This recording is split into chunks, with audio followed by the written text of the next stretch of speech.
Chers amis, soyez les bienvenus. Comme chaque samedi, nous nous retrouvons pour la catéchèse. Et la catéchèse de ce samedi va porter sur la confirmation. En tout cas, nous avons pris cette belle habitude d'avoir avec nous Mariam et Laurine. C'est elles qui nous ont suggéré d'entamer aussitôt ce sacrement si beau, si cher à l'Église, qu'est le sacrement de la confirmation. Et donc, nous allons, à partir de la question, leur envie de connaître davantage le sacrement de la confirmation, nous allons essayer tous ensemble d'explorer ce sacrement pour pouvoir percevoir la grâce qui nous y est donnée. Car en fait, il faut dire que le sacrement de la confirmation appartient aux trois sacrements d'initiation chrétienne que sont le baptême, la confirmation et l'Eucharistie. Et donc, avec l'Eucharistie, le sacrement de la confirmation forme les trois sacrements d'initiation chrétienne. Ici, après cette entame, je veux donc saluer les filles. Bonjour Marianne. Bonjour. Bonjour Laurine. Bonjour. Vous allez bien? Oui, oui. Et la famille, vous allez bien? Oui, ça va. Très bien. Je suis à votre écoute. Mon père, je me demandais qu'est-ce que c'était la confirmation. La confirmation, j'en ai parlé tout à l'heure. La confirmation, c'est un sacrement d'initiation chrétienne avec le baptême et l'Eucharistie. Et ce sacrement, c'est le sacrement qui renforce le lien entre le Christ et le baptisé. C'est le sacrement qui permet au baptisé de trouver, renouveler en lui la grâce de l'Esprit Saint.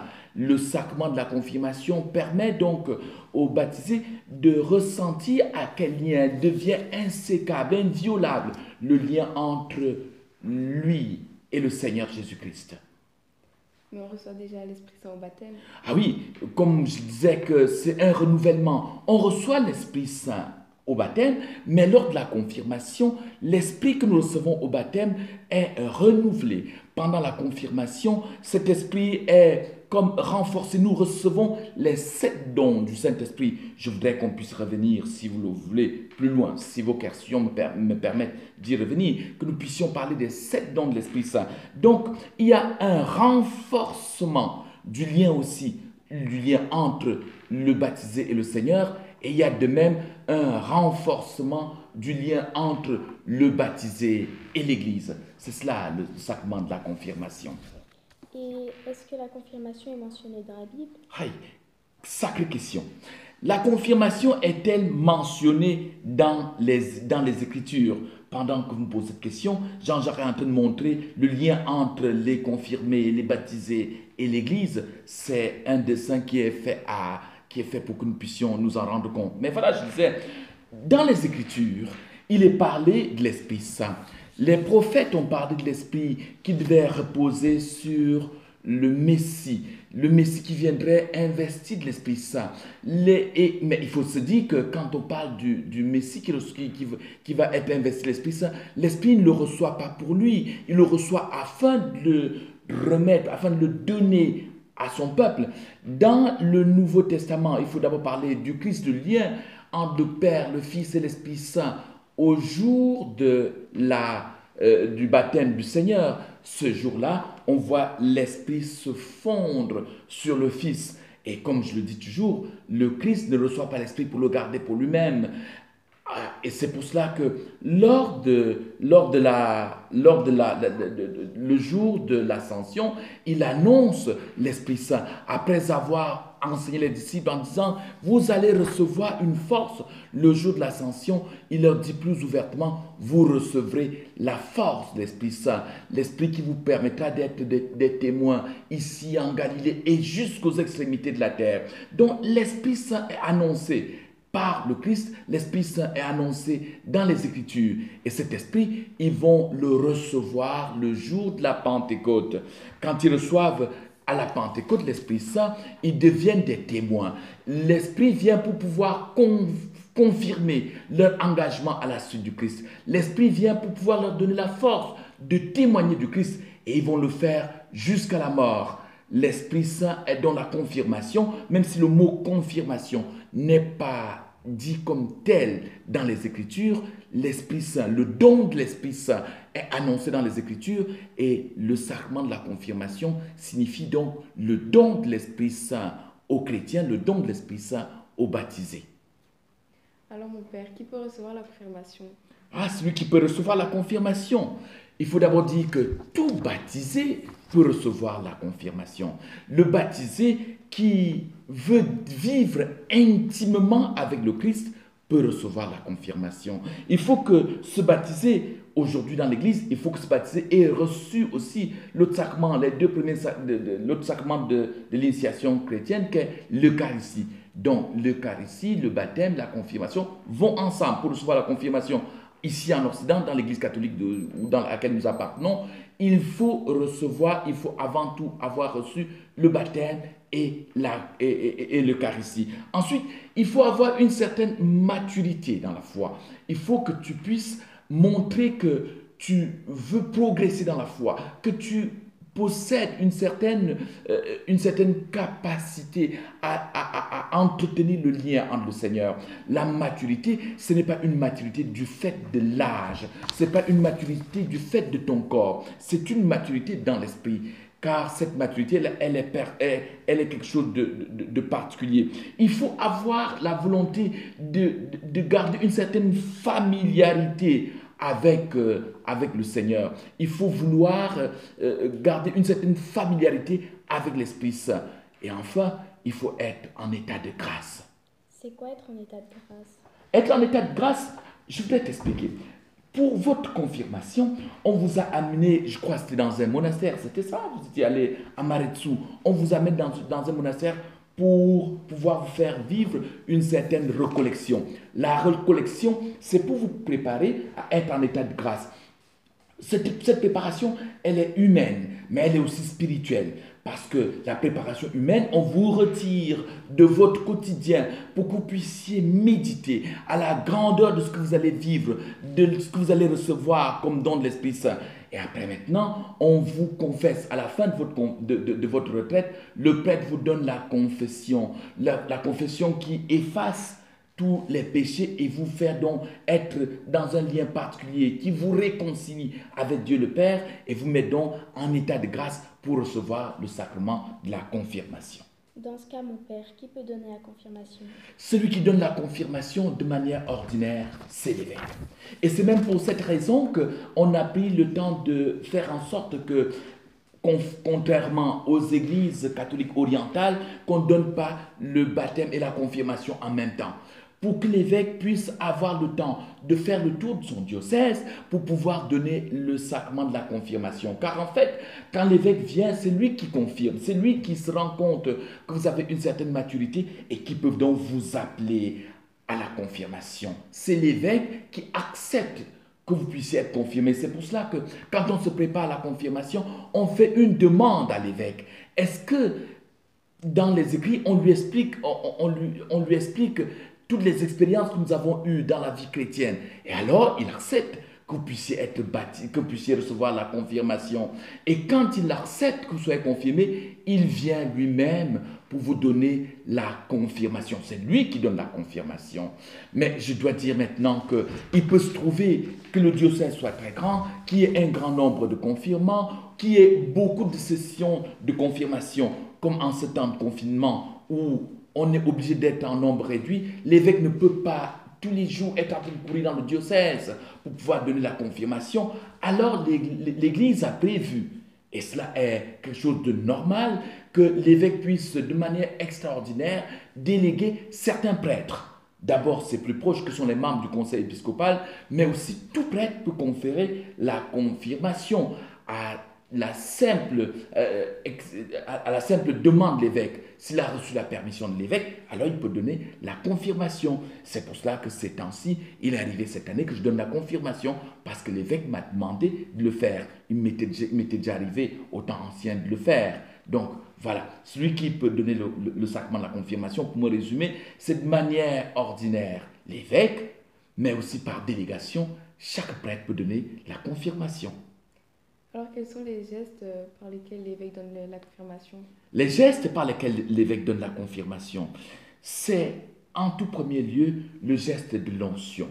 Mais je dois dire une chose, ce geste est devenu le geste principal de la confirmation seulement a posteriori. Au départ, c'était d'abord pour pouvoir marquer que l'Esprit Saint descendait sur des personnes, sur quelqu'un, sur les apôtres, c'était l'imposition des mains. Au début, dans la tradition de l'Église, les apôtres, pour pouvoir conférer l'Esprit à quelqu'un, lui imposaient ensemble les mains. Mais par la suite, pour pouvoir marquer le caractère, pour pouvoir marquer le fait que la personne est de manière totale prise par le Seigneur, il a fallu l'onction, la chrismation. Cette onction, c'est l'onction du Saint-Crème. L'huile dont je vous ai parlé la fois dernière, c'est la même onction que nous recevons lors du baptême. Et c'est pour ça que quand on reçoit et le baptême et la confirmation, on n'est pas oint deux fois. C'est dans le même mouvement qu'on est oint, c'est le même Saint-Crème que nous recevons, par lequel nous sommes chrismés. Rappelle-toi, je te rappelle Marien, le mot chrétien vient du mot Christ qui signifie loin, donc nous sommes des oints. Et donc, quand on reçoit l'onction le jour de la confirmation, cela marque très bien aussi le lien entre le baptême et la confirmation. Cela signifie très bien que nous sommes baptisés et le Christ vient pour pouvoir nous mettre un cachet, un sceau sur nous. Un sceau qui est indélébile, un sceau ineffaçable, un sceau qui fait en sorte que le lien avec lui devient un lien totalement ininterrompu et qu'on ne peut pas rompre. Le confirmé, c'est celui qui ne peut plus effacer. Même s'il entreprend, comme certains le font aujourd'hui, des démarches purement légales, normalement, il y a un lien insécable qui s'établit entre lui et le Christ. Et quand je reçois la confirmation, qu'est-ce que ça m'apporte? Ce que la confirmation t'apporte, avant tout, et je l'ai dit lors du baptême, la grâce. Le sacrement de la confirmation, ça t'enracine dans la vie divine. Le sacrement de la confirmation te conforte dans la vie divine, dans celle que tu as reçue à ton baptême. C'est le sacrement qui augmente en toi les dons de l'Esprit Saint. Et quand je parle des dons de l'Esprit Saint, il faut que je vous redise de tous les dons du Saint-Esprit. Il y a le don de la sagesse, de l'intelligence, de la force, de la crainte de Dieu, le don de la piété, de la science et du conseil. Donc tous ces dons du Saint-Esprit sont acquis, nous les recevons lors de la confirmation, parce que nous avons alors la sagesse pour pouvoir bien discerner les choses. Nous avons le don de l'intelligence pour mieux comprendre les mystères de Dieu. Nous avons le don de la piété qui nous permet ainsi de pouvoir nous recueillir pour pouvoir prier le Seigneur comme il le veut. Nous avons le don de la force pour défendre la foi. Nous avons le don de la science. La science, c'est le don de la connaissance. Nous avons en outre le don j'ai parlé tantôt de la piété, la crainte de Dieu. La crainte de Dieu, c'est le don par lequel nous avons le respect du saint nom de Dieu. Ce n'est pas la crainte de Dieu, mais c'est le respect du saint nom de Dieu. Pour toi, mon père, quel est le don que tu préfères? Pour moi, le don que je préfère, je préfère un don, certainement celui que vous préférez aussi. J'ai failli vous retourner la question. Mais quand je préparais des jeunes à la confirmation dernièrement, je leur ai posé la question, quel est le don qu'ils préfèrent? Alors presque tous, ils m'ont dit, nous préférons le don de la force. J'ai dit, c'est pas Star Wars, non. S'ils préfèrent le don de la force, c'est parce que par le don de la force, le Seigneur leur permet de pouvoir défendre la foi de l'Église. Donc le don de la force, c'est comme un don qui est lié à tous les autres dons. Quand tu reçois l'Esprit Saint, tu as la pleine connaissance, tu as la force du Christ pour pouvoir parler de lui avec plus d'exactitude, pour parler de lui avec plus de conviction. Le don de la force te permet ainsi d'être totalement enraciné dans l'Église de manière à pouvoir défendre la foi si elle était menacée. Mais la meilleure défense de la foi, c'est pas prendre une arme, c'est être convaincu, c'est avoir des pleines convictions et savoir que l'on est un bon chrétien, que être chrétien, c'est quelque chose de formidable, c'est quelque chose de beau, c'est quelque chose de super, comme vous aimez dire dans votre langage. Et donc, quand tu es chrétien, quand tu es enraciné, tu as le don de la force pour pouvoir ainsi en témoigner avec beaucoup d'enthousiasme. Donc, c'est la force pour faire des choses, pour répandre la foi et pour la défendre. Voilà, pour moi, c'est le don que nous recevons à la confirmation, c'est de tous les dons, celui que je préfère. Faut-il aussi un parrain ou une marraine? Pour avoir la confirmation, oui, il est nécessaire d'avoir un parrain ou une marraine. Oui, tout à fait. Je pense que lors de ta confirmation, on t'a permis de voir que tu avais un parrain, une marraine, c'est pas ça? Oui, oui. Oui, et alors? Ouais. Ça doit être aussi le même que celui du baptême? Ah, il est recommandé que ce soit exactement que ce soit celui du baptême. Déjà pour pouvoir montrer le lien entre le baptême et la confirmation, mais aussi parce que le rôle lors de la confirmation, on rappelle au parrain son rôle. On lui rappelle il doit poursuivre, non seulement pour les sacrements de l'initiation, mais pour toute la vie chrétienne. Donc il est recommandé que ce soit le même parrain que le baptême, bien qu'il faut reconnaître que parfois ce n'est pas toujours le même. Quel âge faut-il avoir? Pour recevoir la confirmation ou bien pour être parrain? Pour être parrain ou Pour marraine? être parrain, bah, toi tu peux déjà être parrain Mariam.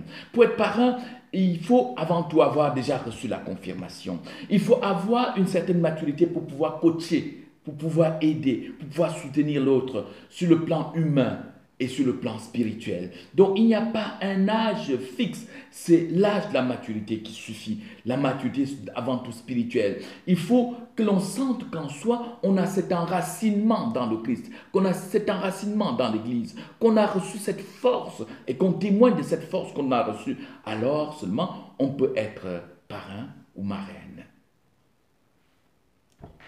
Et ce disant, je reviens sur le rôle du parrain et de la marraine, parce que le rôle du parrain et de la marraine, c'est de pouvoir soutenir, on a dit soutenir les parents. Alors à partir de la confirmation, le rôle du parrain et de la marraine devient encore plus prenant, parce que avec la confirmation, il s'établit un lien entre le parrain et le confirmé. D'ailleurs, je vais le signaler, c'est important de le dire. On dit qu'il faut avoir un parrain ou marraine, mais il est arrivé des fois où on choisit un parrain ou un parrain, une marraine pour une génération de confirmés. Pourquoi est-ce qu'on le faisait? Parce que du coup, cette génération de confirmés avait un repère, avait une personne de référence, avait un modèle, un exemple pour eux sur le chemin de la foi, et cela leur permettait ainsi de pouvoir en progressant dans la vie chrétienne, se calquer sur celui-là, voir son exemple et donc être stimulé à imiter cet exemple. Et donc aujourd'hui, quand nous recevons le sacrement de la confirmation, nous devons nous rendre compte que le rôle du parrain, nous sommes d'abord appelés à être plus tard des parrains, ce rôle qui est important pour pouvoir aider les autres à pouvoir grandir dans la foi. Maintenant, je m'adresse à tous les jeunes qui reçoivent le sacrement de la confirmation. Vous vous préparez à recevoir ce sacrement, c'est très bien. Vous avez reçu le sacrement de la confirmation, c'est quelque chose de formidable. Eh bien, ne vous endormez pas sur vos lauriers. D'abord, pour ceux qui se préparent, préparez-vous activement à pouvoir vivre la grâce de ce sacrement. Préparez-vous à recevoir l'Esprit Saint. Et comme je l'ai dit, ce sacrement viendra pour vous, pour faire en sorte que vous puissiez vous rendre compte qu'il y a un lien insécable entre vous et le Seigneur. Ce sacrement vous permettra de vous rendre compte que vous avez un lien insécable avec l'Église. Eh bien, préparez-vous en conséquence et mettez-vous dans les dispositions pour que la grâce de Dieu en vous soit plus prenante. Et si vous avez reçu le sacrement de la confirmation, eh bien, vous avez en vous quelque chose de très très fort. Vous avez en vous, un stimulus que le Seigneur a déjà implanté en vous. Et il suffit pour vous donc d'en prendre conscience. Vous pouvez montrer aux autres que vous êtes chrétien et que vous êtes fier de pouvoir l'être, que vous êtes chrétien et que cela vous engage. Et le Seigneur vous a donné la force pour pouvoir en témoigner sans aucune crainte, sans aucune peur, sans aucune honte. être chrétien aujourd'hui, c'est très beau. Et le sacrement de la confirmation que vous avez reçu, c'est peut-être ce sacrement, je suis certain que c'est ce sacrement qui vous permet d'être là aujourd'hui pour me poser des questions avec tant de conviction, avec tant de passion, avec tant d'envie d'en savoir toujours davantage. Et donc, à tous les autres jeunes, que le Seigneur leur donne d'avoir le courage, la force, d'avoir l'intelligence, d'avoir cette sensation de piété, vouloir prier, d'avoir le respect du saint nom de Dieu, d'avoir aussi en eux le discernement nécessaire pour pouvoir avancer sur le chemin de la foi en essayant de faire en sorte que d'autres puissent mieux comprendre.